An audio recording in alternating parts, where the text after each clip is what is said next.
What's up, everybody? How you doing, man? Welcome back to the Punk Rock Review Podcast. I'm hanging out with Ricardo from Broken Cuffs. I'm very excited. I get to go hang out with these dudes and see them play in a much more intimate Are you setting. fucking ready, Randy? Are you ready? Bro, I'm so excited. Dude, you know what's crazy, dude? So check this out, guys. Y'all have heard me talk about going out to LA Punk Invasion. I think I'm just as or maybe more excited for this show as I am the whole fest. Now, I really desperately want to watch the Unseen play, but like I 100%. like club shows. Like that's my shit, right? Dude, I can't wait for Thursday, man. And I was looking at the flyer and I was like, "Oh shit, doors open at 4. Did I get an early enough flight?" And I was like, "Oh no." And I had like a full panic. And then my wife goes, "No, you get there like 1." I was like, "Oh." She's like, "You don't remember telling me like you needed to be there before 4?" I was like, "I don't remember that at all." You're gonna get there just in time. That's a 3-hour gap, but LA traffic is no joke, man. Oh no, I went to LA. God damn. I don't know, it's been like 3 or 4 months now. And I flew in and I went to Jesse Michaels' house and interviewed Oh him. yeah, yep. And then Seen I that. went It's and awesome. then I went to hang out with the Havoc dudes. And I was driving like across LA. I spent as much time in the car as I did On the road. like wherever I was. Yeah. Yeah. Oh, hey, shout out to Justin from the Havoc. I just saw him a couple weeks ago in Long Beach, Dude, Flash Bachelor that we played. I was just talking to him right before we got on here. Awesome. I saw your new shirts he made for you over at what is it? Dead and Buried. Dead and Buried Inc. There you go. Shout them out. I'm gonna put a little ad in there anyways, but shout them boys out, man. I'm rocking the t-shirt right now. What's up, guys? So we just partnered up with Dead and Buried Inc. out of LA. So if you have a band or a small business, maybe an event coming up, and you need merch, hit these dudes up. There's a link in the description. If you mention that you got there via the Punk Rock Review, you'll get 10% off of your first order. But it's super high quality screen printing, embroidery. They do shirts, hats, hoodies, skateboards, bags, whatever you want printed, they can handle it, all right? They're also a small business, and they're part of the punk rock community. They're my friends. So this is a partnership that's very important to me. If you need merch, hit these dudes up. Check them out. You won't be disappointed, all right? Back to the video. Go check them out. That's the sponsorship right there, and it's not no sellout shit. It's the homie. He lives in Southern California near LA, so go check him out. Yeah, if you need merch, shout out to Justin Havoc and Cake Eater on your label now too, man. Yes, yeah, dude. That's what we were talking about, like opportunity for Cake Eater to possibly play a Warped Tour date. And I was like, dude, I straight up told him, I said that would legitimize Warped Tour a little bit more because it's a hot mess right now. I'm not even interested in that at all. I saw when they were blacking out all the bands and stuff. Like, I was like, it's gonna be a bunch of shit I don't like, and I think I was pretty right. There's a couple on there that I do like, but it's not worth my money to go to that all day fest for the little bands that I like. I was so bummed out when I saw all the bands on there. I was like, dude, this is some bullshit, man. Hey, Randy, I didn't give you a fair warning, dude. We're gonna derail so bad because I talk a lot, man. And we were already talking about LA Punk Invasion, the pre-show that you're coming to. Dude, you've met your match, dude. I talk a lot too. And I said, "Are you ready?" Because it's literally just like next week. So I can't wait, bro. No, next week. I can't wait. Because Monday, so today's Monday, but a week from today is my birthday. And so, like, Monday is my birthday. And I get to fly out on Thursday and hang out, celebrate with my family. And then I get to kind of celebrate on my own in LA for a few days. I'm very excited, dude. You know, Dave 45 shares the birthday with me, too. So I get to. Oh, right on. Yeah. But, awesome. Yeah, that show's going to be nuts, dude. Like, oh, yeah. Like the club show. It's like, good grief, dude. So, Broken Coast, Beth and Armade, I don't know, Dick Spikey. Whatever. I think they're either Japanese or Korean. I'm not familiar with it. It says Japan on the flyer. There you go. Yeah. And then we got Hat Trickers also from Japan, but No Time is the shit. Mess is the shit. Skeptics are the shit. Crux is awesome. I don't know the Erections very well, but all the Japanese bands I'm not super. Yeah. If you're familiar with like the Discogs from Japan as well. Yeah, I know them. Like classic oi punk, very similar. They got a little bit more of like the pogo. I mean, if you want to talk about like Japanese pogo, the Erections like fucking nailed it, dude. They're no fucking kidding. Awesome. We played with them last year. They did the LA Punk Invasion as well, and we did their not the pre-show, but it was like the post LA Punk Invasion show with them, and it fucking goes crazy, bro. Like, the Erections are fucking badass. They're also on Joe Pogo Records, which luckily our new record will be on Joe Pogo Records as well. Nice, on the East Coast. Nice. And they also do distribution in Asia, so I'm fucking super excited to be on the same level as the Erection. So definitely check them out. Or like even like Hat Trickers, dude. They put on a show. If you're gonna see like a band, it's actually really tough because Mess, the homies from Mexico. Well, dude, this whole show is this all on one stage? It'll all be one stage. Yeah. It's like a regular dive bar here in East LA, Boyle Heights, I think. I'm So it's kind filming of in this. the I'm hood. filming the whole show, bro. I'm filming the whole show. That's Like, gonna be awesome. I think I'm. So let's see. I know I'm filming y'all set. I know I'm filming Mess, and I know I'm filming No Time for sure, and then probably Beth and Arme, because No Time I'm probably gonna miss on Saturday because they're playing at the same time as Slugger, and I can't miss Slugger, dude. It's That's my gonna dogs. overlap so bad. Yeah, Slugger's a shit as well. Hell yeah.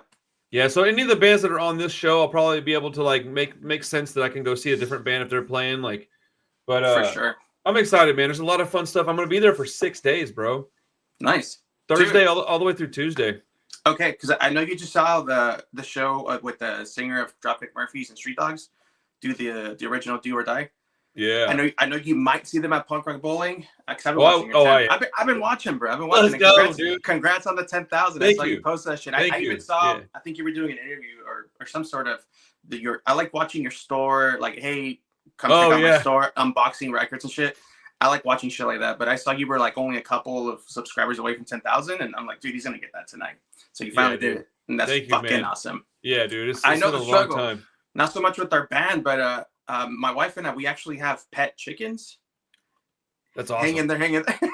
You're like, where's he going? So we have pet chickens, and we have a YouTube channel just dedicated to our pet chickens and like our little garden here at my house. Like we have like we we grow kale and peppers and tomatoes and shit like that. So we grow our own organic food, and then we have our organic chickens, or we have chickens who we feed organic feed, and then we do eat their eggs. I don't slaughter my own chickens; they're my pets, but their eggs, right now, especially with the egg shortage, dude. It's like everyone's hitting me up like, hey, like, no kidding, like, do you have any eggs right now? Even the promoter of like LA Punk Invasion the other day, he's like, hey, like, all joking aside, do you have eggs that I can buy from you? That's crazy, dude. It's like, dude, I've been trying to get a hold of that guy for like weeks, man. I can put you in contact with him. Yeah, I mean, I got a phone number and an email address. I just don't want to blow the dude up, man. I'm not trying to be annoying, but like, I'm supposed to be getting like a press pass, and I just want to make sure that it's all squared away before I fly into fucking LA. Yeah. And then I have to like suddenly buy a ticket that's $200 something. I'm not really prepared for that. Tonight. I mean, I have his number. Like, it's a good friend of ours. Nacho. I appreciate it, man. So I don't want to annoy the dude, but like, as far as I understand it anyway, so I just want to make sure that everything's. I over worry. So if I don't get told like, hey, we're good, I'm gonna be like freaking out on the flight. So I'd like to get this squared away and I wanted to see if he'd want to jump on and talk about the fest for a little bit. I was trying to get a hold of him last week, but I know he's busy, man. I know he's busy, but like, I think it would be good for the fest. And I mean, as my channel grows, well, right, like, because I think that this year is like gonna be like the ground, bro. Like, I got nothing but up to go from here. So if I can help at all, and I'm not like, I just want to help. Like, that's all it is. So if I can help promote stuff, so they're gonna give me a ticket to go in and access to the musicians and stuff. I don't see why I couldn't help out in some way. So I said I'll reach out to them tonight, and it'll just come up organically. So I'll say, hey, I just did an interview with Randy, and by the way, word. It's all good, man. I'm not tripping too hard, man. That dude's probably pretty rad. And I'm sure he's very, very busy right now. So I can't even imagine. Bro, there's so many bands. Like, I only put on one show in my life, and it was like 6 bands, and I'm like, fuck all that, dude. No thanks. Imagine flying everyone in, not just from like the States, but Europe and fucking like Japan and shit. It's just like, who's landing at what time? How are they going to get here? And who's playing what time? Dude, it's insane. I cannot even imagine. Somebody was asking me about the ticket prices, and I was like, well, I mean, if you think about it, each band's only going to get like $4 or $5 out of that. I was like, that's not a bad price. And then they were like, oh, I guess so. I was like, yeah, dude, it's not a bad price, man. I was like when we were young was like $500 something for one day's ticket. Like, that is crazy. But like, I'm not interested in most of those bands anyway. Well, that's kind of what I'm saying. I like a couple. Don't get me wrong, but I don't like. I mean, I never got into any of the emo shit. So right. Well, my yeah. I mean, I don't like those bands either. My only point really was that it's a big festival, and I was like, man, I don't really think that's a crazy price. Like Punk Rock Bowling, for example, was if you didn't get early bird tickets, it's a little bit more expensive, but all these things cost a lot to put on, man. Yeah, people don't realize that the bigger bands need their guarantee and. Like, even just flying them in and out. I mean, it's expensive enough for me to buy one ticket to fly somewhere. So imagine flying a group of 6 dudes, that are all in the band from Japan or from England or some shit, dude. It's crazy. So I cannot even imagine. I wonder if he does he foot that bill? Sorry? Does he foot in the bill for all that? I'm not even sure what that means. I don't know the cool lingo, man. Is he paying for all the flights and everything? I don't know. I would imagine. I mean, some of the headliners are Yeah. probably. Yeah. I mean, it would make no sense. Yeah, for them to be it's probably like, hey, like let's probably spend our a own fair. money to go out there. Yeah, probably a few of them he is, and I bet some of them Yeah. are because it's like unreasonable to think that he would pay for all of them. Right. That would be, dude. This is gonna be so fucking fun, bro. I've never been to. So here's the thing. I've only left Texas a handful of times, so I've never really done any of this stuff, man. Like I'm just excited because it's all like coinciding with a little bit of success with the channel, so I get to do some stuff that maybe I wouldn't have done without the channel, maybe. So like, yeah. I think it's fucking cool, man. I'm still like a big nerdy punk rock kid. Like, Yeah. it's. And I mean, it is a little pricey for most people, you know. I mean, even for me, when I'm like, oh shit, but it's all worth it, dude. It's like we spend money on other stupid shit. We save a little bit of money, and at $142, and you're gonna get to see these. I mean, let's face it, all of our favorite bands, you know. It's like, come on, you even got like the Exploited on there, you know, like. Dude, it's like, yeah, are they gonna trip, dude? Bro, well, speaking of them, he actually came to my farm here. We did a gig with them sometime last year. And then the very next day, we were talking to the manager who's a friend of ours. And then she's like, hey, can I bring the band over to your house to like meet your chickens and stuff? Dude, that's awesome. I mean, he said this in front of Waddy, right? And he goes, I've seen chickens before. My friend goes, but you never seen chickens like these.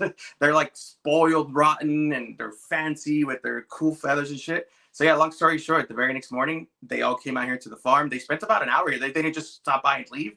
Dude, that's awesome. Dude, I'm gonna send you a picture. I have a picture of Waddy holding like my chickens in his hands and shit, just smiling. And to me, that's so priceless to see that big smile on, you know, a fucking someone like Waddy from The Exploited. It was so epic. And I'm telling my wife, did you ever imagine that we would have the guys from The Exploited come see our chickens and hang out with our farm animals? You know, it's like, it's fucking stupid, man. I feel like that about everything that I do. I'm always like, man, did you ever imagine that I would talk to these people? Do you ever imagine I would do a label? You ever imagine I'd fly to fucking LA? Dude, when I met my wife, there was no way. I had never gone anywhere, and I wasn't touching an airplane, bro. The fact that I'm doing this shit by myself, I'm just gonna go drive to the airport, get on a plane, and fly is fucking weird, dude. Like, it's awesome, dude. Anything is possible. You just got to put your mind to it. You can manifest anything you want to do. Like, I'm a pretty good example of that. Because I am 11 and a half years off of a really bad drug addiction. So like to be able to get my life together and then do this stuff is pretty incredible. Yeah, dude. But I'm gonna send you like a couple of photos when we get off here, and then my YouTube channel. I'm gonna plug my YouTube channel while we're at it. No, for sure, dude. No, for sure. It's Bok Bok Bouquet. So like, you know, like a chicken Bok Bok bouquet. Yeah, and my last name is Ramos. In Spanish, that means bouquet. So oh, really? My wife was like, hey, why don't we have like a punk rock garden channel? My wife's into punk too. Like we met at a lower class brat show. Hell yeah. You know, years ago, and just sparked it. But yeah, she's like, let's call it Bok Bok Bouquet, because we were doing gardening and chickens. But it's mostly chickens nowadays. But yeah, dude, we've had people like, even like the singer of the Addicts, you know, Monkey. He also stopped by my house and dang, that's crazy, dude. At the time, I had a chicken named after him because he was wearing Monkey. Whenever he's not performing, he's always wearing like striped shirts. Okay. Like the 77 style, you know, black and white shirt. And then we got a chicken that looked just like that. She had like the black and white stripes. And I was like, oh, let's name her Monkey. And then you know, we had him come out to her house, and Mickey's Petty Monkey, you know, Monkey's Petty Monkey. So that's really cool. That's awesome. I've never been able to wear the white striped shirts like that, like the ones that look like jailhouse shirts. I look ridiculous in those things. I like to wear it, but I look like what's his name? Not Uncle Fester, but the kid. What's his name? Oh, yeah. But I still rock it, dude. I don't care, you know, with my bald head and shit. Dude, that's awesome. What's his name, dude? I can't think. So not Wednesday. What's the kid's name? But yeah, hold on. I'm gonna find out while we're talking. I'm having a brain fart. That's funny, bro. But yeah, anytime I wear it, my wife's always like, "Okay, over here." She calls me by his name. What is that kid's name? Oh, Pugsley. Pugsley. Yeah, there you go. She's like, "Okay, Pugsley." I don't care. I still rock that shit. It's all good. Dude, shout out lower class brats too, man. I'm talking to Bones on Wednesday. Awesome. So yeah, get this. We met my wife and I. We met at a small venue in Long Beach, at a lower class brat show, a little over 7 years ago.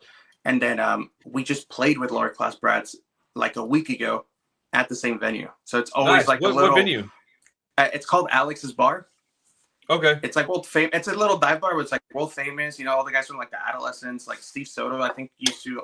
I don't know if he would just always go there, if he has some involvement in working there or not. But dude, it's like, look, we played our set, And then, I pack up my gear and I walk outside to go to our merch table to then like, sell our gear. And like, Noodles from the Offspring is fucking there.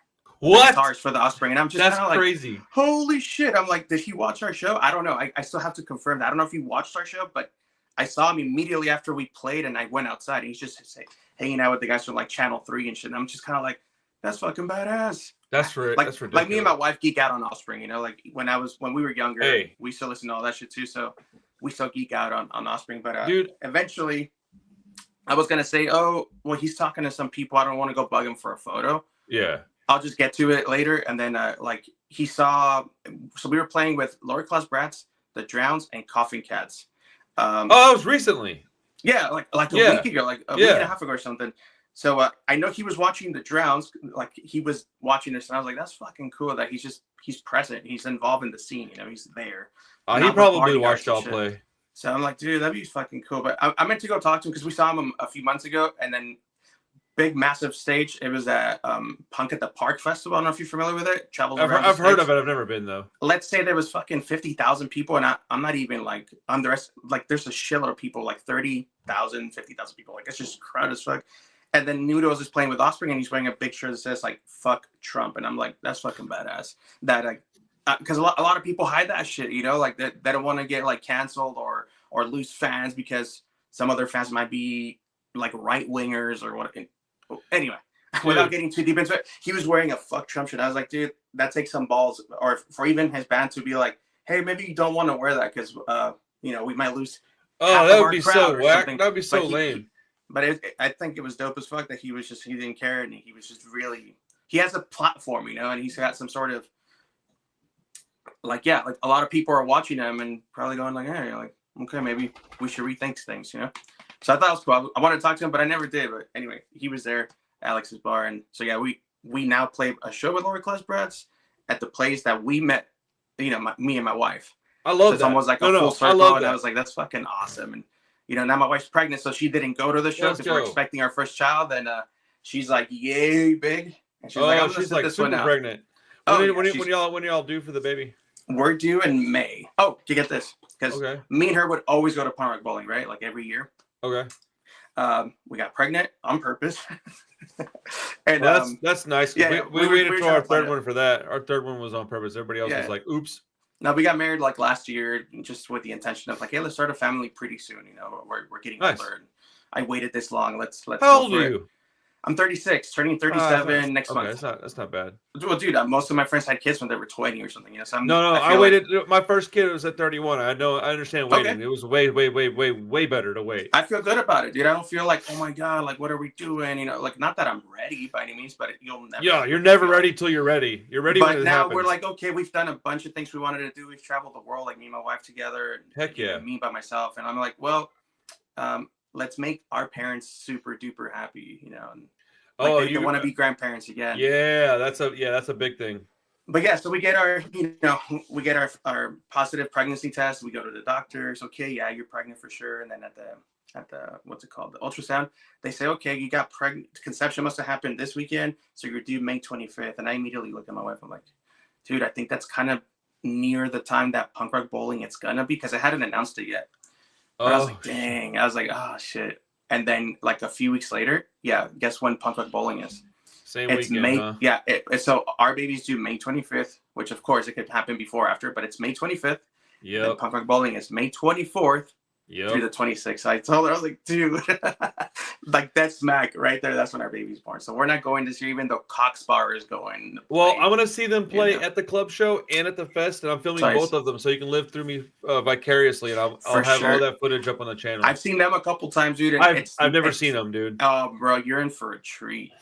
They're like one of my favorite bands, so I'm very excited. Hell yeah, same here. So seen them a couple times in California, once in. Where were we? Yeah, I guess San Francisco, California, and then the biggest, the coolest shit was seeing them at Rebellion Festival in Blackpool. Oh, so, dude, England, that's ridiculous, bro. The floorboards where we're standing, they were all fucking bouncing like this. I'm like, what the fuck? It's just everyone's singing louder than the band. Oh, I can't wait, dude. And you're gonna see some of that in Vegas too. Like it's gonna be nuts. I'm gonna be super jealous, but have fun, dude. I'm fixing to hit up. Johnny Rio and see if I can get Mike McColgan on the show. I think we might be able to work that out. Oh, this is what I was going. See, I'm telling you, I'm gonna derail so bad. But with the Mike from Dropkick Murphys, says you're gonna be in town for 6 days. He's also playing at that Long Beach venue, doing Do or Die, just like you saw. Oh, nice. You know, in what day? Texas or whatever. It's gonna be. I think it's like Sunday. So Punk Invasion is Thursday, Friday, Saturday, and I think his show's on a Sunday night in Long Beach, and it's like at a little dive bar, and it's gonna sell. It's gonna be sick as fuck. So I know there's another party thing going on Sunday. There's a big festival called no, not Sunday, it's Saturday, but the Punk in the Park one where it's got like Bad Religion. Well, no, yeah, that's happening as well. Events. But there's also the thing on Sunday that Dave sent me a link to. Is like, hey, make sure you grab this. So it's free tickets. Yeah, that's like the post LA Punk Invasion. It's a free show, and there's like 5 headline bands on it. They haven't announced anything, but they're playing music for like the Partisans for the Flyers. I'm like, it's probably gonna be the Partisans as one of the headliners, which is fucking sick as hell. But, yeah, I got a ticket for that to the side. Since I'm gonna see Mike McColgan in, actually, I might be skipping that one in Vegas and watching Hot Water Music because I'm a big Orgcore fan. I like that kind of stuff, dude. I don't understand why people hate on the Offspring so much. Outside of how they treated Pete Parada, I think that was kind of whack. But like, I don't understand why people hate on that band, dude. If you take away their jokey songs and you just listen to everything else, they sound like a little bit lighter version of Pennywise. Like they're like the same exact kind of music. To me, when I listen to them, I hear Pennywise for sure, and then I hear like hints of TSOL. Like even old Offspring like for sure, but TSOL for sure. I mostly like the old Offspring for sure. Like some of their newer stuff, like you said, like the jokey songs. You know, their new album is fucking great. There's like 10 songs, 9 of them are awesome, and they sound very different. Some of it even sounds like fucking like metal, dude. I'm listening to this and I'm like, interesting. Yeah, my wife didn't like it, but I liked it. It's all right. Bored of playing the same old stuff, but like, yeah, man, it's funny too because people like Offspring's not punk. I'm like, you ever heard of Nitro Records? You like AFI at all? I'm like, yeah, you're welcome, dude. Yeah. Just by the way, all the AFI right here, bro. All day, bro. Yeah, dude. Only the first 4 albums. I don't care about nothing after that. But like, same. Ensign. You ever heard Ensign? That band was awesome. They were on Nitro. And then 30 Foot Fall from Houston. They did a little stint on Nitro. You ever heard 30 Foot Fall? I've only seen it on catalogs and shit. And I'm talking about like when we were younger and we look at a magazine and catalog. I'm gonna send you a link to 2 albums. Just listen, dude. They're like Houston. Like they're like dude. Like I think just a couple of things broke different for them. They'd have been Blink 182 size. They'd have been huge, bro. They're badass. And I'm getting to be friends with their singer guy. Like we've met a bunch of times like over the years, but we finally like met to where he did the show. We're talking where he come to my store. I met him out, I bought some merch from him to put in the shop and like, we're becoming friendly, you know what I'm saying? So, I really love that band, dude. They're like, Texas is like our own country, dude. Like we have like, whenever the big punk shit happened, we had like our own stuff happening. I guess they probably did in like Boston and New York and then also in California, but we still did as well. Yeah. And so like, there's all these bands from Texas that are just as good and relevant to us as anything else. And that's why I did that video about the top bands. And I've already got to make like at least another. I'm going to check that out. I was browsing, I think last night too. And I saw the top 10 bands out of Texas. I'm going to check it out. And dude, I got that band 30 Foot Fall. Dude, they're so good, dude. They're so good. It's all the singer of Offspring, Nitro Records, and he put out the right. And again, it might not be everyone's taste of music, but I used to like all those bands too. So my point is that they come from like the real punk rock scene. They just got big. They never changed who they were to get where they got. They just got where they got. And that's the same thing that happened with Green Day. Like, is Green Day punk rock? I don't know or really give a shit if I'm honest about it. But like, they never changed. They're just Green Day. Like they got really famous. Like it is what it is. And dude, I don't know. The guys from Offspring, 2 of them put on some like benefit show just like a few days ago over in LA. One of their friends got cancer. I forget the dude's name. It was like Jason Womack. I think I heard about this. Know. Yeah, and they had H2O perform. That's so crazy. H2O. It was Julia and the Licks. Yep. And then a couple of the dudes from the Offspring, they even Noodles came on and he did a couple of Tom Petty songs. They did like a Tom Petty, Johnny Cash cover band called Petty Cash. That's awesome. And every single dollar that they made went to their friend who's got cancer. So talk about crazy. Oh, they're so not punk. They did it all for free. you know. I know. And they did a bunch of raffles and all that shit. I went to it. It was fucking dope. It was real cool. I've seen Offspring play a whole bunch of times, dude. Yeah, man. People just don't understand what it is that people can't handle the fact that they don't look punk enough if they're a fan of the Offspring. It's like, dude, who gives a shit? There's a whole like within punk rock, you've got people at the very top who are like the bigger musician guys. They kind of just do their own thing, and like the scene kind of follows them around. Then you have the people that are like right below that. Those are the ones that I have the issue with because they're always the ones that are like almost there, but they have this like weird elitist attitude. And I'm like, why do you care so much, man? Let the kids, let people like what they like, man. To each their own, dude. You know, you like what you like, and it's not like they're, you know, obviously if you get this UK82 studded jacket, big mohawk guy that listens to a bunch of like British music, they might not like the Offspring. I understand it. It's a little different music, but fuck, dude, like you can like. Dude, I'd be. Like. You know, there's probably I like more of them that do bro. than don't. More of them that do than don't, man. Their music's catchy. Good music's good music, bro. Hey, since we're on the subject of like poppy punk or whatever, right? I just watched your interview with the. Oh shit! What happened? Uh-oh. Man down. Man down.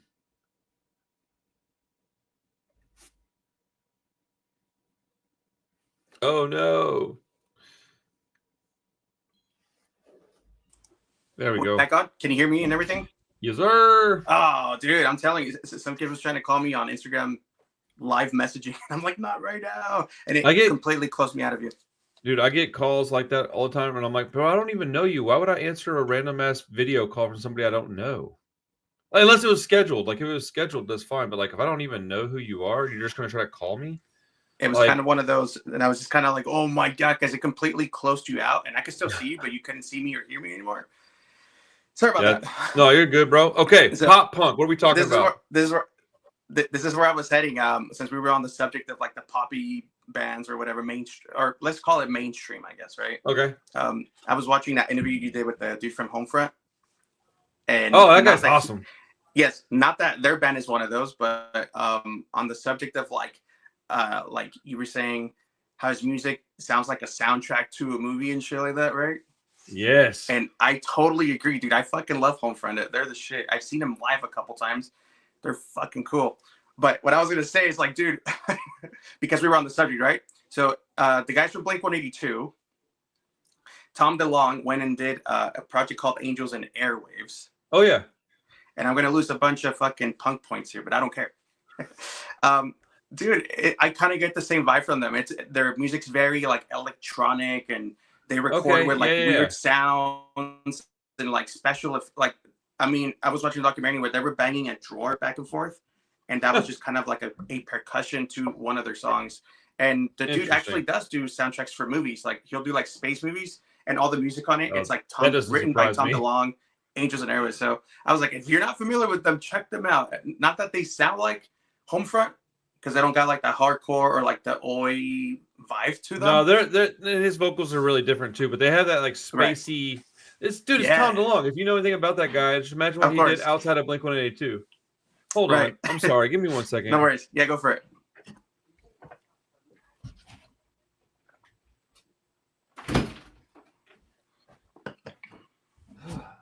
Good grief, dude! They just open my door, leave it wide open. I'm like, bro, I'm very clearly working, man. People think because I do YouTube, it's not a job. I'm like, bro, if you knew how many hours I put into this shit a week, you would change your mind. It's a lot of time and dedication for sure, bro. But yeah, Angels and Airwaves, again, even like I like their first album. I didn't really like much else after that. But what about the Boxcar Racer? Check out Boxcar Racer, adventure and shit.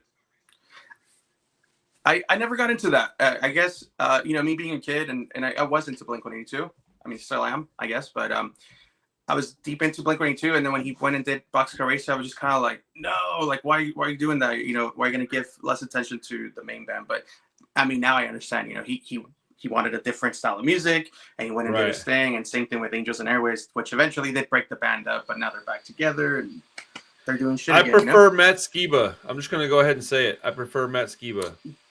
Dang, I know you do like Alkaline Trio. I never got into them. Love that band. But it's cool that he stepped in and filled in for Tom DeLonge while he was out filming documentaries and working with like alien, like you said, if you Weird know, you shit. know. He was working with like undercovering aliens and filming movies, yeah. and that's when the dudes from Blink were like, "No, we need to tour," and he's like, "I can't right now because I'm contractually doing this other stuff." But Yeah, he's like I'm doing a bunch of like conspiracy theory shit. I'm a weird alien guy. He's got his tinfoil hat on. Here's another connection. So Matt Skiba actually came and saw Homefront at one of the LA shows. Let's go. Yeah, that's awesome. It's the same venue where it's the same small venue where we're playing next Thursday for that. Oh, LA nice. Kickoff. Oh, okay, cool. Same venue, and it's which by that I mean it's a small dive bar, and then we're in line to see Homefront, and it was CMI was on it as well, and then our buddies Castillo out here from LA, cool oi band, check them out if you don't already know them. Good. I like them. Yeah, hell yeah. So that was the lineup, and then I'm in line. I'm like, oh, there's fucking like Matt Skiba, like cool. Like that's cool that's pretty weird. He went from being in this huge band called Blink-182 to just going to the local punk show and just by himself, you know.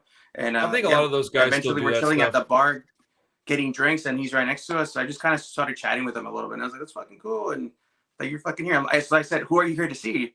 You know. And then he said, "Oh, I'm here for Homefront." I was like, "Oh, fuck yeah, that's dope." Dude, shout out to Matt Skiba for being into good music still, man. Because their last album is freaking really good, man. That last album by Alkaline Trio is like, in my personal opinion, it's like top tier Alkaline Trio. But I never really got much into them. But hey, respect. In fact, so here's another connecting the dots and shit, right? Blink-182 just did a benefit show for all the LA fires about 2 weeks ago. Oh, that's awesome. I mean, it's a big venue, but it's a small venue for them here in Hollywood. I think capacity is like 4,000, which they've been playing like huge stadiums. That's pretty small for Blink. It's small for Blink, but so it was Blink-182 with Alkaline Trio. That was the lineup. I saw a picture, and I didn't know that was real. That's awesome. Bro, oh yeah, and it sold out immediately. It was $182, which is pricey, but not when they're charging $500 for those stadium shows that they've been doing. Right. But every single dollar that they collected also was just donated to the fire department in LA. Which, you know, again, that's pretty cool of them. Well, I will say this: we should give them credit for that. We absolutely should, but they should absolutely do it as well because they have the kind of money where they can afford to do that kind of stuff. And people like us who don't have the money to do shit like that, we're still doing it. So I'm glad that they did it because it would suck to have to shit on them for not doing it. Yeah. So they did that, and it was Alkaline Trio, and then when Blink came on, Matt Skiba came out and did a song with Blink and also Tom. So there was two guitars. It was epic, dude. I was right there, and I was like, dude, fuck yeah! Like, it's cool that they have that mutual respect. Okay, that's what I always wanted for the first time. That is what I always wanted them to just bring Tom back. Like, I was like, dude, just bring him. Have a super group, guys. Have a super group. They did that. I would pay a couple $100 for that kind of shit. They did that shit. So Mark's all like, "Oh, we did a guitar playing contest. If you guys know the next song, we did a guitar contest to see who can play this next song." And then he's like, "And the winner is," and then Matt Skiba walks on stage because we were all super surprised. And then it's not like Tom stepped back; they both played guitar and they both sang and shit on the same song. So that was pretty dope. Man, that's got to be on video somewhere. I need to go look that up. I figured you might like that since that is you like Alkaline and shit. So what is Broken Cuffs up to right now? Y'all got another record coming out? We do. It's gonna be a re-release technically. I got it here handy, so I have it on cassette. So it's our EP called These Boots. Oh, badass, dude. This came out fucking like 7 years ago, maybe 8 years ago. I forget the date on it, but a record label from Germany called Running Out of Tape Records said, "Hey, I've been jamming out to your CD because this is also on CD." Oh, nice. I need to get a copy on CD. I love CDs. We haven't had any for a couple years, but if we do, I'll send one out your way. Okay. But the dude goes, "Hey, I've been jamming out to These Boots, and like I would like to press it on vinyl. Can we do a limited run?" I said, "Hell yeah, done." But I said, while you're at it, can we also do a co-release here in the United States? So Euro pass it in Germany, and then some of our other labels in the US can have them as well. He's like, "Yeah." So now we got a co-release. We got 3 labels, so it's gonna be Running Out of Tape out of Germany, Joe Pogo Records out of the East Coast, and then we have a West Coast record label, which will be his first release, but it's a friend of ours. He goes by Whiskey Punk Records. So damn, dude, I wish I could have gotten my fucking hands on some of that, dude. I would love to help put out a record like that. I love your band, dude. Thank you. So Thanks a lot. Yeah, no, thank dude. you. I have like a severe passion for this, dude. Like, if I was wealthy, I'm telling you, dude, I would look exactly the same, and I would have every band that I fucking like would have whatever they needed. Like I would just be like, no, dude, we're just gonna make this shit happen. We're gonna have a good Badass. time. We're gonna, help people. Whatever the goal is, we're gonna achieve that goal. So Yeah. I'm shocked that I'm able to do what I'm able to do, though, man. I got some cool stuff happening, man. I put out some really good records this year, and I still got more coming. So I've got two that are pretty public. I got one that I can say it's coming, but I can't tell you what it is, and it's a big one. Not on camera, right? Correct. You'll tell me later. Yeah, like Correct. the guys from what is it? After Dawn or the guys Before from Dawn? You know, Before Dawn and Perry are from Perry too. Like that, the dude comes to our shows as well. He's Perry's fucking awesome. He's a cool dude, man. Oh yeah, shout out everybody in that band. Dave, everyone, yeah, the guys from the Clit 45 and shit. I haven't met like the guy from Madsen or whatever. Dude, he's like 7'4", dude. He's so big. Oh, Perry, yeah. No. He's a big the other guy, the guitar player. He's taller than him. Yeah. Shit. That's what Dave told me too. He goes, dude, when I met him, he's like, I couldn't believe it. There's somebody taller than Perry. I was like, wait, is he really taller than Perry? And he's like, yeah. And I was like, son of a bitch, that's very tall. That's crazy. Yeah, man, I feel very, very fortunate to have met those guys and become friends with them. And it was all just kind of an accident, man. And that's just, I feel like that's the universe. It happened organically. Yeah. I like so that. I've got one more thing that I'm trying to work on putting out that is it's spicy, man. If I can get it to happen, dude. Hell yeah. I have one that I can tell you. I have one that I cannot say a word about because it's not even close to sure yet. Okay.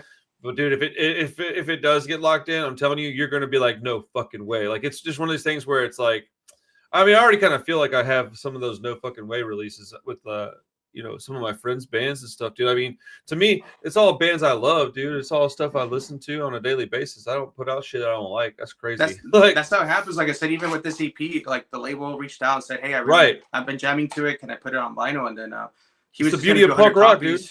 And then we're doing like, hey, let's do 100 copies there and 150 copies in the US. And each place will have its own separate color. So it'll be like limited or whatever. And then just like we have this record too. I think I sent you one originally. Yep, that's the one that I reviewed. And you have it on white. And then Dismantle Records said the one on orange, which I think you have. I've got one of each. I've got one of each now in my personal collection. I think I have two copies on orange at the shop. You're awesome, brother. Oh shoot, dude! I love that record. It's great. But yeah, and then speaking of this one too, like I originally shipped you one just to like kind of network and be like, hey, check it out, and if you like it, maybe you could carry it at your store.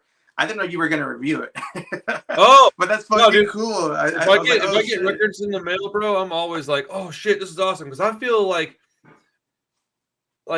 okay, we're gonna hit, hopefully somewhere 25, 50,000 somewhere in there, and before I feel like it'll like kind of taper off maybe. But like, dude, if I got let's say I end up with 25,000 subscribers somehow, right?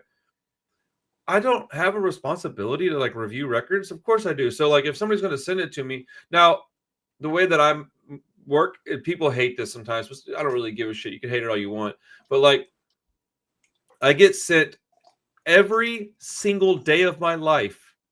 I get between 3, 4, or 5 emails with, hey, here's my band. Could you check us out and review us on your channel? And I'm like, I don't have any way to do all that. Right. And I was like, okay, so how do I sift through all this to figure out which ones I want to do? And I was like, all right, I'll come up with 2 different ways. One, if you send me physical media, even if it's just like a tape or a CD, as long as it's like actually, it's not like a CDR, it's like an actual disc, I'll open it up on the channel and I'll review it because I like media and I appreciate it. Or people can just pay for promo. It's advertising. Right. It costs money. I wanted to say I never intended for you to like even like publish it and make it public. I was just kind of like, hey, have a listen. If you like it, some of our distro can send you a few copies for your store. That was really my intention. So when I saw the review, I was like, oh shit, that's what's up. And so I didn't ask for that. And then you were super honest, which I like too. It wasn't all like, oh, hey, I got some free shit. It's fucking amazing. You were honest, and I was like, I like that. So whenever I send people like the write-up for like because I break it down, like the most I've ever asked anybody was $80. And it's like, if you want a dedicated like 1 hour video, $80 is honestly like a steal, but I'll do it for cheap, right? Typically it's like $10 to $20. It's just to sift through the people that go, oh, money's involved, never mind. Well, those people I don't want to work with, because if you can't put $10 into your band, it's probably not worth me hearing in the first place. Right. But in the thing, it says in all capital, very bold letters, You are not purchasing a good review. You are buying promotion. That is all this is. If it sucks, I will say so. Like it is what it is, dude. Like I'm not, because I feel like I've got values, and I don't want to just be like, oh, I'm not to be bought. You can't buy me. It's not a biased opinion, you know. So I like that. Right. So like now I will say, if somebody was like, hey man, 25 grand, do whatever. I'll say whatever you want. I don't give a shit. I'll sell out. I don't care. Bro, I don't give a fuck. I'll tell you that Taylor Swift's music is great for 25 grand because I could do a lot of good with that kind of money. But like just generally speaking, man, I just, I get, and I feel bad asking people, or I feel bad not being able to do all of it. If I'm honest, if I had there's not enough time. There's a lot of bands out there.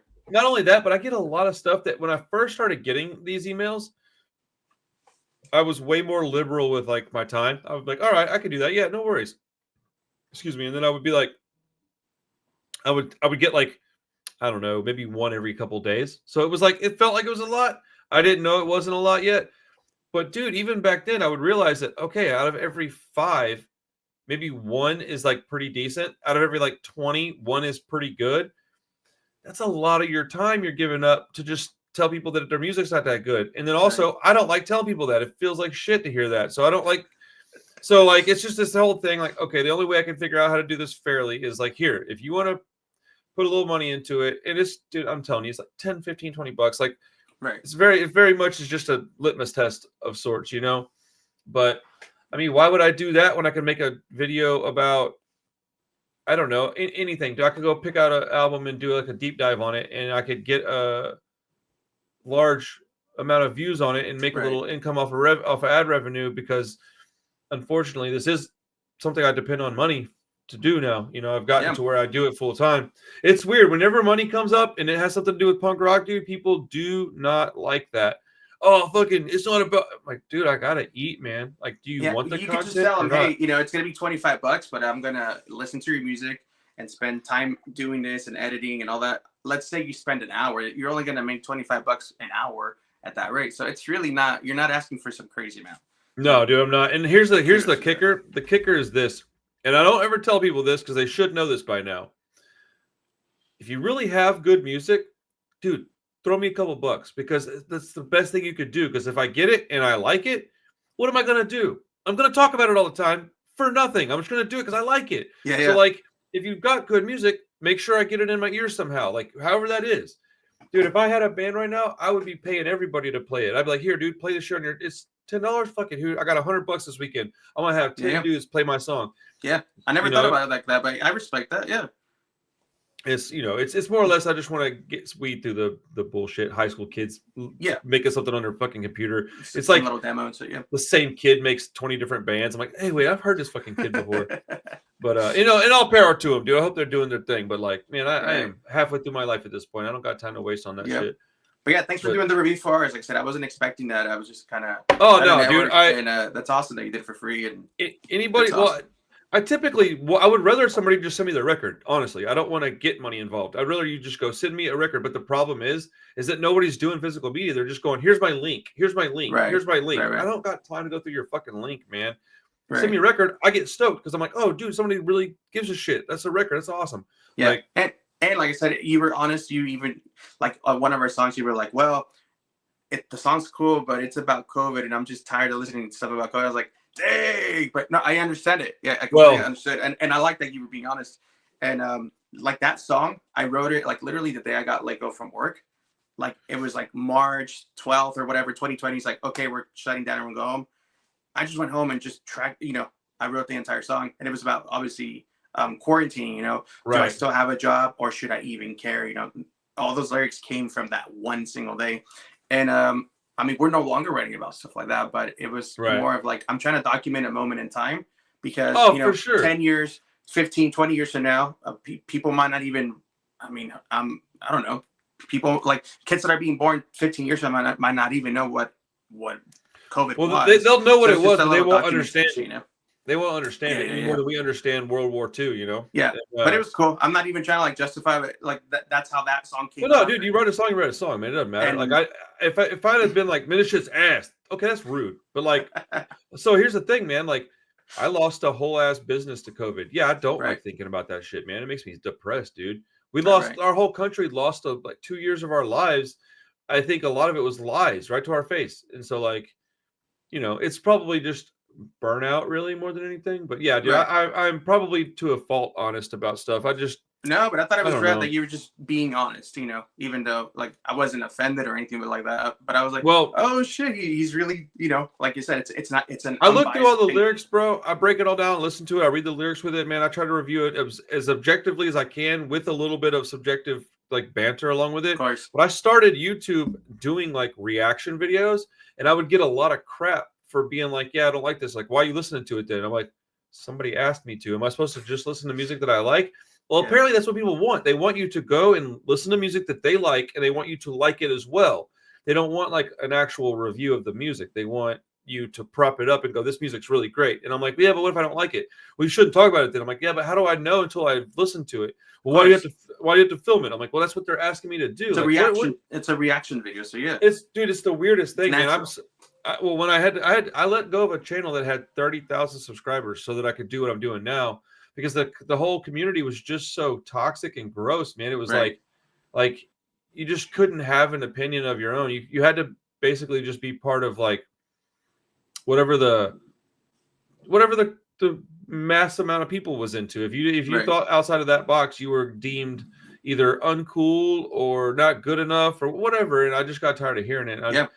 I still get emails pretty regularly like, hey man, where you been? I like your videos. I'm like, yeah, well, you didn't say that shit 2 years ago. Well, and come tune into the punk rock review now and come check it out over here. I made a few posts like that, and I got a few people over here, but man, the vast majority of those people I don't even want over here.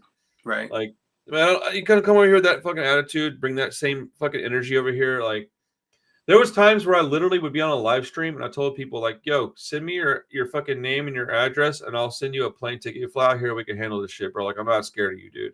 Like, you're not fucking tough. You're fucking your dad's not tough. Your mom is probably a stupid bitch. Like, stop it, bro. The way you're acting is like your parents probably horrible people. It's immature, bro. Yep. Dude, so okay. All right, story time. This is funny. I told you we were gonna derail a bunch of times. Oh, dude. I have no rail, bro. I just fucking crazy train. So I like it. So I like this kid named Lil Peep, right? R.I.P. Lil Peep, dude. But I like him because I feel like he's kind of like a younger version of me. Like if I had gotten into hip hop shit, I would have been just like that kid. And I had a lot of the same drug problems he had. Sure. So when I got asked to review his music, I kind of liked it. I was like, this kid's cool, man. Well, I liked it quite a bit, and I'm a DIY punk guy. And I thought, you know what? I'm gonna make some Lil Peep shirts because I screen print shit in my closet, right? So I made some, and then I posted up. I think I gave 2 of them away. And then I was like, hey, if anybody wants one of these, throw me $15, I'll ship you one. Something like that. I wasn't really making any money. It was like costs, you know? Right. And some kid started a whole subreddit about me. About like that I was stealing from a dead guy, quote unquote, right? Millions of dollars, I'm sure. You know what I'm saying? So I go into subreddit and I come in there with my name and everything and I speak my piece. I'm like, hey man, first off, fuck you. Second, like, you know, what about like Nirvana, Elvis Presley? Like, there's all Bob Marley. Everybody has merch made about them that they're not alive. I said, but I didn't really make any money on this. Did you even ask me how I got these made? And the kid's like, no. I'm like, I made them myself in my garage. I was like, I was like, I made these shirts. Like nobody else. I don't have a bunch of them. I got like 5. I was like, I wear one. I gave a couple away, and I sold like 2. I was like, what are you talking about? And so I find out that kid that was giving me all this shit, he was doing Lil Peep covers and getting them monetized. Okay, yeah, fucking like super, yeah. So I was like, all right, dude, I know what I'm gonna do. So I started reacting to his Lil Peep covers and just going in on him, dude. And then like my whole entire audience started going in on this kid. And like 2 or 3 months go by, and I get this random email, and this dude's like, hey, are you so-and-so on YouTube? He's like, because my kid said that you're online bullying him. And I was like, what is going on, dude? I had no idea what was happening.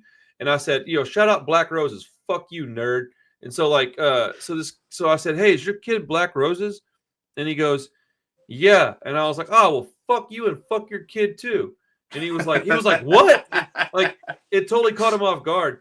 And I was like, yeah, man, fuck all y'all, dude. Y'all are corny, bro. I was like, you want to hear the funny thing is? I was like, your kid's crying about being online bullied. I said, do you ever seen this before? And I screenshotted a bunch of the subreddit All his stuff. shit. Yeah, and he's like, well, he's just a kid. And I'm like, then he needs to be taught a lesson, dude. I was like, fuck off, man. Sure. And so True. then he turns into he goes, I'm a Marine, man. I could fuck you up. And I was like, and that was the second person. I said, dude, I live in fucking Katy, Texas, bro. Here's my shit. Come on down, man. Let's go. I tell you what, though, I got 2 friends that own gyms. We can go down there, sign a little waiver, man. I said we can put on some boxing gloves. Box it out. I'm out of shape, bro. I'm not a tough guy. I was I said the only thing is that we are filming it and I am putting it on the internet. But come on down, bro. I'll buy you a plane ticket. There you go. Looking forward to it. I had an alarm on my phone every 4 weeks. It would tell me. And I'd be like, oh, yeah, that's right. And I would send him an email every 4. I did it for like a year. Oh, dude, you're psycho, bro. Petty, dude. Petty. And I would send him I was like, hey, man, hope you're having a terrible fucking day. And I was like, I'm ready for you whenever you want to come down to Houston, man. I hope you go outside today and your tire's flat. And then you go to change your tire and your fucking spare's gone. Fuck you. And then I'll be like, hey, man, hope you're having a terrible day. I hope you wake up and stub your toe so bad that you break your toe now and you can't go to work. And then you get fired from your job for missing work. And then you lose your fucking house. Fuck you. And I would just say random shit. I did that shit for like a year, bro. I'm not even proud of it, but it is funny, bro. Fuck that kid and his dad. That's funny as fuck. So yeah, we going back to releases. This will be coming out. I'm looking at it right in front of my face right here, right? But no, bro, I'm the worst fucking host of a YouTube channel in the history of YouTube. No, you're not, dude. I love, like I said, I gave you a warning. So I talk a lot. When we play our show, my drummers has to be like, "Shut the fuck up, let's go." Dude, yeah, we're a match made in hell. Then we talk. Man. But yeah, so this will be coming out in the next 2 months. I think it's due to release like the first week of May, like May 1st, and then we're already working on a bunch of new songs. And if everything goes well, we'll get into the studio sometime this summer, and then hopefully release a brand new LP at the end of the year. Hell yeah, dude! That's gonna be awesome. Right now, I'm excited to hear that. Thank you. People have only heard 3 songs because the lower class bachelor we played like a week and a half ago. We played these 3 songs for the first time. Like no one had ever heard them, and they were very even fresh. Because we have like 8-9 songs that we're working on, but these 3 songs had full lyrics and everything. So we're like, hey, you guys want to try them out? Fuck it, let's do it. We don't want to keep playing like the same set that we always like switch out songs that we do. Yeah. But we're going like, hey, let's go with like 3 brand new songs and fuck it, let's let it rip. And then so we did them then, and then we played a show in our hometown here. Well, we're from Palmdale, but we played in Lancaster, which is right next door, Lancaster, and so we played in there again. And this time I didn't fuck up the lyrics. Hold on, sorry, dude. Yeah, no worries. It's no problem at all, bro. Don't worry about it. No, it's all good, man. He's just a kid. He's a 4-year-old. He doesn't get it. It's all good. I thought my wife was home already, or I would have handled that. No worries. So we played them again this time, and because the first time, like I wrote down like notes for the lyrics, and there was a couple of times I'm like, shit, I'm doing like the little like bridge, and I'm like, what is the next word to this next verse? Like, holy shit! But yeah, dude, playing live songs for the first time is stressful. It's really hard for me to memorize my own words. Like when you listen to other music, it's like, oh yeah, no problem. But when you have your own lyrics, for some reason, it's really hard for me to memorize them. And I play guitar and sing, so I got to worry about the riffs I'm playing, and then also like, wait, what's the next fucking? Oh, there it goes. It usually just comes to me like right before I got to sing again. But we played a show with you're familiar with them as well, Dogface Bastards, our friends. Oh yeah, Long Beach. Yeah, we played with them. The homies. And, another band, if you're not familiar with, to check out is Mocosos. Don't know them yet. San Jose, California. Street punk. We're all kind of at the same age and all that shit, into the same music. So. Really cool fucking street punk band called Mocosos, which means snotty in Spanish. They do a lot of Spanish songs in there as well. Okay. And we played a bunch of new songs. Yeah, y'all playing the new stuff next Thursday? 100%. Hell yeah. Hell yeah. 3 brand new songs that we've never played before. So, well, man, that's awesome, dude. I'm so excited to come out and hang out and just like chill. Hell yeah, dude. I have a rental car. I have a rental car too, so I'll be able to like move around, which is nice. Sometimes you can't do that. If you're dependent on somebody else to drive, dude, it's really tough. Right. So, yeah. What are y'all's? Are y'all playing the actual fest, like the big fest on Saturday? No, we've done it back in like 2019, and even that lineup was crazy. It even had like Clip 45. Hell yeah. Keep mentioning Dave and shit. it had Cheap Sex and the Virus all on the same Oh stage and shit. man. But it was just epic. Conflict was one of them too. Oh Just wow. the Dang, that's lineup was crazy. insane even then. But it seems like every year he keeps like outdoing himself. Like 2021, 22, and then 23. Yeah, it's been crazy. But no, we're not doing the actual fest, but we're doing the kickoff show. Yeah. Which I'm super Okay. stoked. Like I said, it's Well, got bands dude, like that Mess and Skeptics, and yeah. can you are you gonna be able to go to the fest and hang out? I plan on being there as well. Yeah, Okay. That's for actually sure. probably better than you play at a smaller show, get a better I think it's a better vibe anyways. Then you I can go to agree. the fest yourself and kind of And then hang I don't have out. to worry about set times or where's my gear at and Yep. selling merch. Like I don't want to be. I mean, we don't even have a merch person. We're DIY, so Right, it's right. usually me or like our bassist selling merch, and I don't want to be stuck at a table while there's an insane amount of legendary bands playing. Right. So it's kind of cool that way. What's the Yeah. venue look like that the big fest is gonna be at? It's a big venue, dude. It's a big fancy venue, not stadium by any means, Is but it indoors?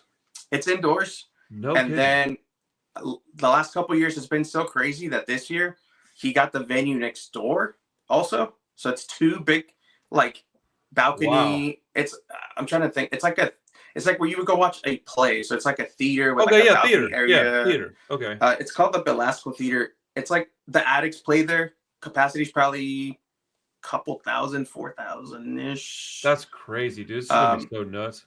Yeah. So it's a big venue for and you get to walk in, you get to look at the ceiling, you go, holy shit, it's like this vintage like Hollywood Okay. Yeah, original dude. ceiling. Like Yeah, I guess if it's in epic. LA, it's It's gonna be beautiful. crazy looking. I mean, that theater itself is like beautiful inside. It looks like fancy and shit. Like there's angels painted on this. There isn't, but it looks like you're walking into like the Vatican or some shit. Hell yeah, that's crazy. Just remember, dude. look, walk into the Belasco and look up, and you're gonna be like, holy shit. It's Oh, nice I and will. pretty. I'm gonna be getting all kinds of pictures and shit. Okay, so we've spent an hour jibber jabber about stuff. What are some of the biggest influences on Broken Cuffs? Like what made you guys start the band? What made you come up with this name? What's the story behind your music? It only took us an hour to get here, folks. So calm down. Loaded question. So just the name Broken Cuffs, obviously broken handcuffs represents freedom. Not even just literally, but also figuratively, right? Like just fucking anything that might hold you down or hold you back. It's like fuck negativity, fuck toxicity, or just anything, And so it's just break free. Like don't be afraid to just break free, whether you're struggling with depression or let's just say there's gay people that are afraid to come out even and it's like no dude, like broken cuffs, like just be free, just be you, it's okay, people will hopefully what's the word I'm looking for, accept Embrace you. it. Yeah, and if they don't, then who gives a fuck, right? Everyone's an individual. So the name Broken Cuffs, I was just kind of playing with names, and even back then I was just kind of toying with the idea of fisticuffs, which means something else, means like a fight, right? Yeah. And then I was like, I kind of like that name, but the fisticuffs just sounded kind of weird. Like it didn't really it didn't move me. I like Broken Cuffs better than that. And then when I was on the cuffs, and I was like, oh, like, well, fisticuffs means fight, like a tussle, right? But I was like, what about like broken cuffs? And I just brought it to my band, and they were like, dude, yes, that's it, that's the name. Like there wasn't even any alternatives. It wasn't like, what if this or that? I just said it, and they were like, yes, like that's it, let's do it. Hey, it works, right? Yeah, and we started when we were in high school, bro. Like, so I'm 30. Oh, damn.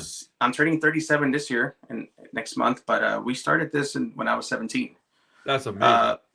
Now that's a long time ago, but we played for 2 years, and we had some really amazing shows, like almost like too good for such a early band. But after 2 years, we ended up breaking up. Like that's when we were all in high school, and we all got different jobs, different hours, and we could never like come together for a band practice. It was silly because some people worked part-time, and so and so was missing, and if I was available, someone else was missing, and it just couldn't happen. It was just, we were all young adults, and even now we have full-time jobs, we're able to make it, but back then I guess people just had wacky hours and it didn't work out. So we called it a day after 2 years. We went 9 years without playing anything, and then 2015, I think my cousin, who was also in the band, he said, hey, why don't we start up the band again? And I said, fuck yeah, like let's do it. We might just be playing like the local pub a couple times a year. Fuck it, why not? And just one thing after another, we just started writing new music, then releases started coming out, and and we've just been doing what we're doing, and it's turned into this. That's awesome. That's Inspirations. I mean, dude, we're inspired by everything. I listen to a lot of like street punk, some pogo and oi, some hardcore. Some of our favorite bands would be like, for me, like number one is like GBH. Okay. Like that's, if I said like a top 5, yeah, GBH would be definitely one of them. Bands like the Partisans too. In fact, funny story, because we're playing a show with Cockney Rejects in May. Nice. And you know, I'm making the flyer and shit, and then I'm going, oh, that's right. I think when I was 17 in high school, I was kind of taking inspiration after their logo for our Broken Cuffs logo. Oh, awesome. So like just kind of like the, you know. Oh yeah. Like the different font lettering and different sizes with the like blocks around it. Yeah, that's like a classic punk rock thing, man. Like even your Oxymoron shirt is like that kind of.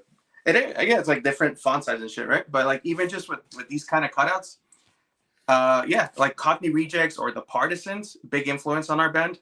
Nice. If you go look at their logo, it's kind of awesome. Like that, and it's not like so much like I was trying to imitate it, but you know, we're fucking 16 and I was like, oh, that looks dope. I'm gonna do something similar to that.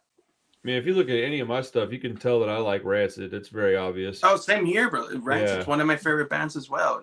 That's my even though a lot of people, some of our friends don't like Rancid, and I just don't understand how they don't. It's one of my favorite bands. Yeah, there's a few bands like that. I don't understand how anybody could listen to the Bouncing Souls and be like, nah. I'm like, what? Yeah, I like old Bouncy Souls shit. Yeah, like they're singing along, very melodic, and they're so that's the way to say it. Like man. Sing along anthems and shit. Yeah, hell yeah. Or, yeah, Rancid for sure, dude. Or like Pennywise. Like, how do you listen to that and go, this isn't very good? I'm like, what are you talking about? It's so fucking good, dude. Every now and then, dude, I'll be at work. I built hen houses for a living, so I'm always listening to like my earbuds. Yeah. And I'll put on like some old Pennywise. I'm like, dude, this goes fucking hard as fuck. For anyone that's always said fuck Pennywise, I'm like, did they ever listen to this shit? Like the old stuff? Well, it's fucking, yeah, dude. They probably have like 7 or 8 records that are literally like almost perfect. Yeah. Like per album, they've got more good songs than most bands do. Like, oh yeah, they're great, dude. But people, I feel like maybe they go and listen to like Broham or Fuck Authority or some shit like that, and they go, oh, okay, this is radio mainstream. But it wasn't always like that. Like I don't even like like Broham. I don't know. I love Pennywise, but I kind of don't like that song. Whenever they play it, they close with it. I'm just kind of like, yeah, okay.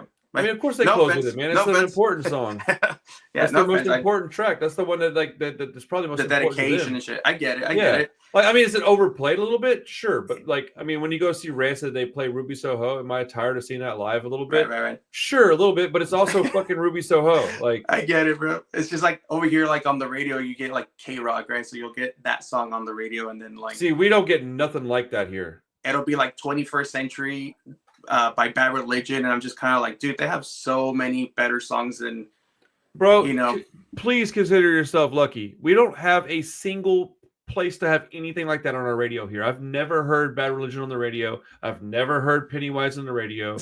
K-Rock's a giant, like, it's a rock station. So it's not like a punk rock station. It's just no, like I know what K-Rock station in LA. So they're massive. So it's way mainstream. I really don't even listen to it much, but I know that they play those songs on there. Like, no, I just think it's awesome that they do that. Like it's like, okay, as an example, my brother is a fucking DJ on our big rock station.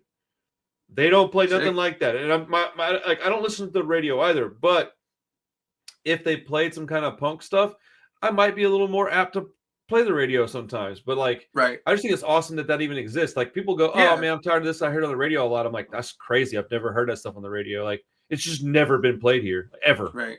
Like, or like they'll play the Interrupters on there, and it's like never, bro. That shit would never happen down here, dude. Never. That's crazy. Dude. I love the Interrupters too. But again, the songs that they play there, it's almost like, God, they have such way better songs than that. But at least, like you said, at least we're getting something. Yeah, dude, they don't play nothing like that. Ain't no Epitaph Hellcat band on the radio. They're like, what? We want to play fucking Pearl Jam still, Nirvana. It's just the worst fucking music, dude. That's hilarious. I hate Nirvana and I hate Pearl Jam. Right. I never got into either. Like Nirvana, like my wife likes them, but I never got into them. It's a hard skip for me if it ever comes on anything. Dude, for real. No, it's like no. Take the pictures you want. I don't give a shit. But in the same sense that like I love Bad Religion, but if I, if I'm a 21st century digit. I think it's such a boring song that I'm always like, skip. I mean, it's boring now, but when I was a kid, I liked it. That's the song. I like that love song. Bad That song's Religion. good. Do you? I guess you know what? Even Bad Religion would be one of our influences. Like I said, I pull from everything, dude. Yeah. I've never once tried to sound like anyone. Like the last thing I want is for people to go, "Oh yeah, Broken Cuffs. They sound just like," you know. Oh, I that would be never, almost impossible. I never try to sound like anything or anyone, but like even like Bad Religion with like the whole. They're a very political band, and not that our band's political, but obviously we throw some shit in there sometimes. But also even his style of singing, where he's not screaming ever, you can actually hear his words. If you kind of notice, like I'm not much of a screamy, like the Casualties kind of. No, you're like, more of a growly singer. voice, and not that I'm a talented singer, but I sing the way I do without being like rah, rah, rah. And I like all that shit. I do like bands that sound like that, but our band, I wanted to sound like this. I just want to be able to. Well, I think that your vocals, you can understand the lyrics, I guess. Right. Well, there's part of it's that, but like a lot of that 77 stuff and the pogo stuff, like they don't scream. They're just like almost like shouting instead of screaming. There's a big difference between a shout and a scream. Dropkick Murphys do a shout. Casualties do a scream. Like Starving Wolves like do a scream. Yeah, right. Yeah. That's awesome. You know, some of the hardcore music that I listen to, it's very much of a growl, like you said, and I guess I tend to just shout.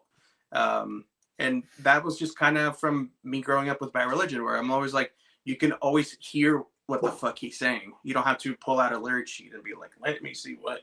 You can kind of make it out. Yeah, I think, I don't know if I have a preference, but I probably prefer being able to understand it like right off the bat. Because I'm a lyric guy. I like lyrics, and vocals are the most important thing to me, because when I was doing the music, that's what I was the vocalist. So I like that part of it. Same. Like I said, we kind of pull inspiration. Dude, that's like the 4th time in like the last 1 hour that I've had to get up. No worries. No worries. But you could just cut it out on YouTube editing. Boom. Do you know how fucking much work that is? I do. That means I gotta sit here and fucking watch the whole entire 1 hour. Right. I ain't doing that shit. Right. Hell no. That's right. To anybody that's watching this by now, just laugh at me, because I'm not doing that. You're right. That would take a while, because you have to go and sit there and re-listen to everything again. There's one spot that I'm going to cut out, because I can upload the audio and I can see right where it said where it cut out earlier. I'll cut that out, because I'm not an asshole. There's a big old gap. Yep. Yeah, there's like a 5-minute space there. It'd be kind of fucked up to leave that in there. But like a 5-second thing, no. Most people don't, dude. Most people don't give a shit. Like I watch a lot of podcasts, dude. People's kids interrupt them all the time. That's like a very. That's a very common it's thing. live. This is real life. It's not scripted, and it's You know what's funny about that is, like, people always say, like, when you have like social media, like big followings, they're like, all you ever really see is the positive. That's one of the reasons why I like what I do, because I'll come on here every day, even if I'm not having a good day. If I'm having a bad day, you'll know it's all right, because not every day is amazing. Not every day is perfect. So like, or like if I'm not feeling well, I'll still come on for a few minutes and talk to everybody and say what's up and play a few songs, or if I get on my show and somebody gives me some shit and we start arguing, I don't like cut it out later. No, dude, it is what it is, man. Like it's a community. You can come here and hang out and chill. And hells yeah, man. But I was saying, just to wrap it up real quick, just inspiration, like even Bad Religion, somehow seeped into our music. But like a lot of the old cats, like we got like Blitz for sure. Like we grew up on that shit, and so.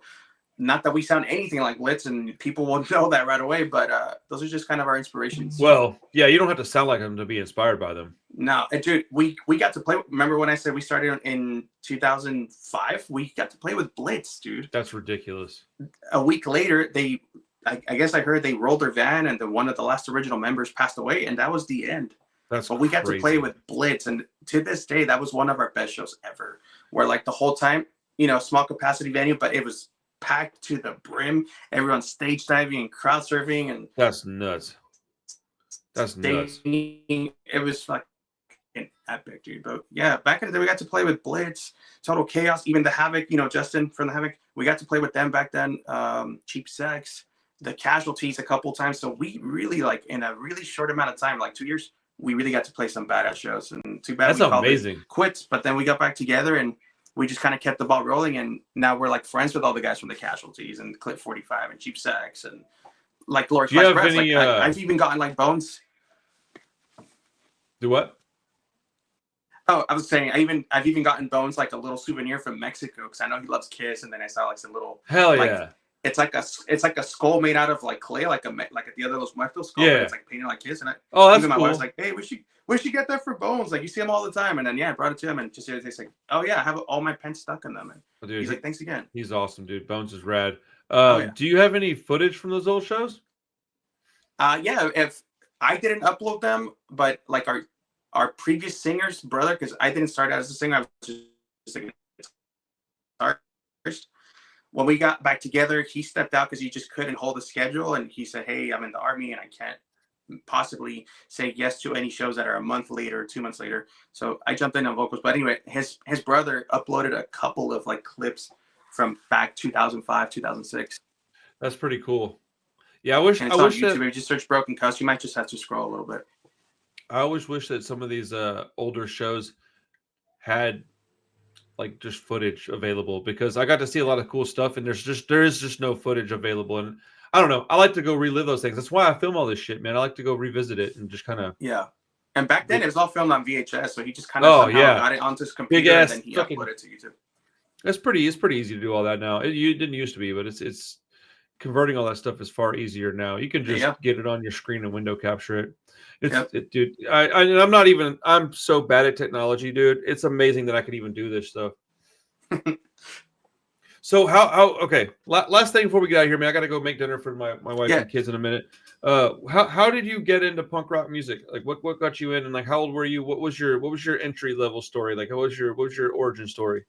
For sure, dude. Okay, so before I really like fun punk rock, I used to like listen to shit like Marilyn Manson, which I still do to this day, actually.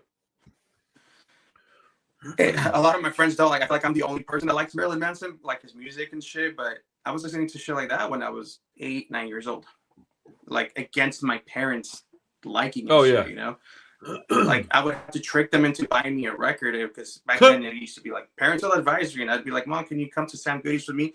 Back when we used to go to record store still, and hell yeah, can I get the CD? And then I would go to the counter, and then someone would say, "Oh, your parent has to buy that." I'm like, "Oh yeah, hey mom, can you just come here real quick?" She come, and then they send me the CD. So that's the way to do it.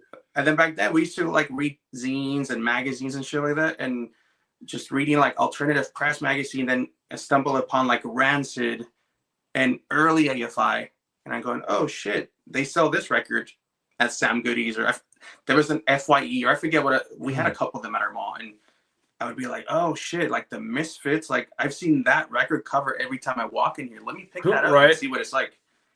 Buy the CD, take it onto our boombox, and I'm like, "Holy shit, dude!" Like, yeah, it was like the Misfits, Rancid, Operation Ivy.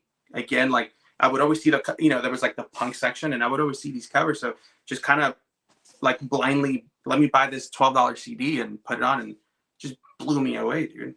Like even Operation Ivy, I know you interviewed JC Michaels, and I'm like, that's so crazy. Dude, and that's fucking amazing, man. Congrats on that, dude. Thank you. Yeah, stuff like that. So I would just come home with CDs and said early AFI, answer that and stay fashionable. Hell yeah, very proud of you. Shut your mouth, open your eyes. Yes, there you go. That was one of my first CDs I bought from them, and I think that's was probably at the current time it would have been like late 90s, 98-ish. I guess, probably there. Regardless, that was the first record of theirs that I bought. The "Shut Your Mouth and Open Your Eyes" as a little kid. Yeah, and I think there's like a levitating body or something. Epic. Yeah, and then you go to the Black Cells in the Sunset, and then I worked my way back, and it just got even better and better the older it got. So did you go to? When did you start going to shows? My first show was when I was a freshman in high school, so I was 13, or it might have been 12, turning 13. No, dude, you had to be like 14 in ninth grade. I think I was 13, dude. I think I turned 13 right in the summer. So I went to a Warped Tour in 2002 with my older brother. And then, I saw bands like NoFX, Bad Religion played, Flogging Molly. Hell yeah. I was just blown away, but I was just too young to go in the pit, I guess. And I was going with my brother. And my brother wasn't even into punk. He just took me because I begged my parents to let me go to this. Oh, dude, good on him, man. And so he's like, "Oh, I'll take him." And then we were there, and he kind of didn't let me go in the mosh pit because I was a little kid.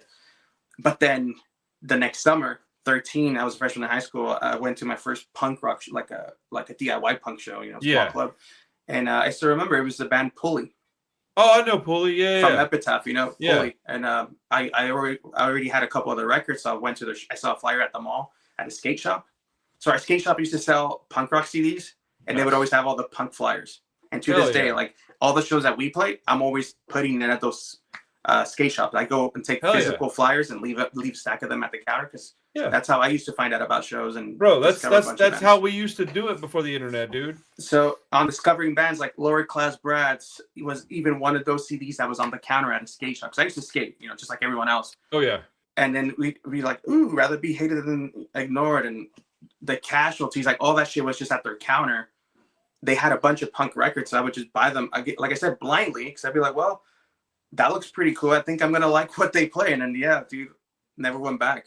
So those were the early bands that we all got into, thanks to, I guess, a skate shop and going to malls and seeing the flyers on the wall. But I went and saw Pulley, first show ever, and that day I went on my first circle pit. I went up on stage during Pulley's set, sang with the singer, and did a stage dive, like did a fucking front flip onto the crowd. Let's go. That just changed my life forever.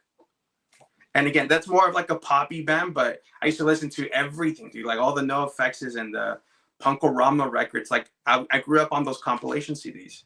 Heck yeah, dude, that's amazing. Yeah, I saw the Ramones in '96, and I just didn't I know. I wish I could have like really, really soaked it in. I stood there and watched the whole set, but like I didn't understand the gravity of the situation. So, but everybody's entry level or whatever, man. Origin story is a little bit different, man. But I remember flyers. I remember going to skate shops. Dude, I skateboarded, man. I miss skateboarding. Wish I could still do it. My knees won't let me anymore. But I wasn't doing no moshing at that age yet. I was probably 14. 13. I know for a fact, dude, 13. And that was my first, because even to this day, it's very rare that I'll stage dive. But if it's some shit that I really, really like, you're not stopping me, bro. Even though I say, hey, I'm just going to be pretty chill. I'm just going to drink my beer and like just relax today. But if some shit really like hits you, bro, I'm like, dude, I got to fucking crowd surf or I do go into pit, even though I'm sore everywhere the next day. Oh, dude. But yeah. Sometimes you just can't help it. Two things that'll make you really sore if you haven't done it in a while: moshing and bowling. Dude, I went bowling with my daughter twice in the last month, and both times it fucked my legs up bad, dude. Hell yeah, crazy. Man. I gotta go make dinner for these crazy kids, bro.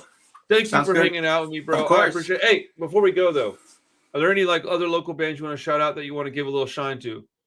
Local bands? Well, check out Mocosos. They're in California. They're about a 5-hour drive, but that's how do I spell that? Mokosos. Okay, that's what I thought. Okay.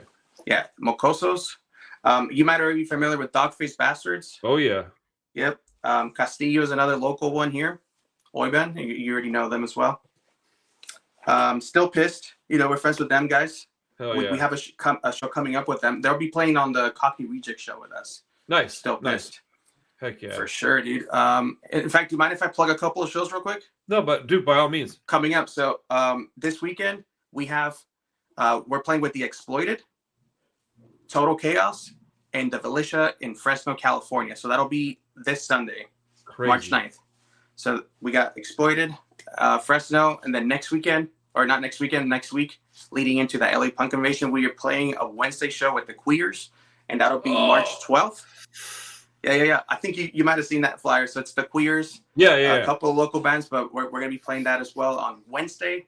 Then Thursday, March, let me see, I wrote it down somewhere. That's March 13th, that LA Punk Convention kickoff show with Mess, the Skeptics, and some Japanese bands like the Erections, Hat Trickers. Then March 22nd, we're going to be doing 2 gigs with Lion's Law from Paris Friends. Okay. But that'll be in Mexico. So we're doing 2 gigs out there in Mexico. Oh, wow. Nice. Yeah, fucking stoked. Any opportunity we get to go play Mexico, we jump on it, especially with like some of our favorite bands like Lion's Law. Dude, that's awesome. So we'll be playing Guadalajara on a Friday, March 22nd or March 21st. And then March 22nd, we'll be playing in Mexico City with Lion's Law. Dude, that's amazing. Then in May, we have Manic Hispanic, just got announced today, May 1st. That'll be in Palmdale. Heck yeah. We'll be playing with Manic Hispanic, Left Alone. And then May 17th, we got Cockney Rejects with the Knuckleheads, No Consent, and then Still Pissed will be on that show with us as well. And then it's kind of early in this conception, but we just got confirmed for a Oi festival in Brooklyn for July. I just don't want to speak too much on it because it's just we got confirmed, but that's cool. Don't really want to announce much yet. But be on the lookout for sometime in July, Brooklyn. It'll be a 2-day fest. Dude, that's with amazing, some man. really good bands already that got confirmed. Hell yeah, dude. Well, shit, man. Thank you for hanging out, dude. I will see you in like 7, 8 days, dude. We'll see you on Thursday, man. Actually, yeah, 10 days from right now. So I will get this up probably on Thursday, so people will be able to see it before your shows start popping off. So a week from today. Yeah. So yeah, I'll see you. Yeah, very soon, man. Hell yes, dude. Sounds all right, good, brother. Can't wait to meet you you. Need something? Let me know if I can do anything for you. Otherwise, everybody like the video, subscribe to the channel, listen to Broken Cuffs, and have a wonderful day. We'll see you in the next Punk Rock Review podcast. All right, peace. Thank you. Have a good one, man. Later, man.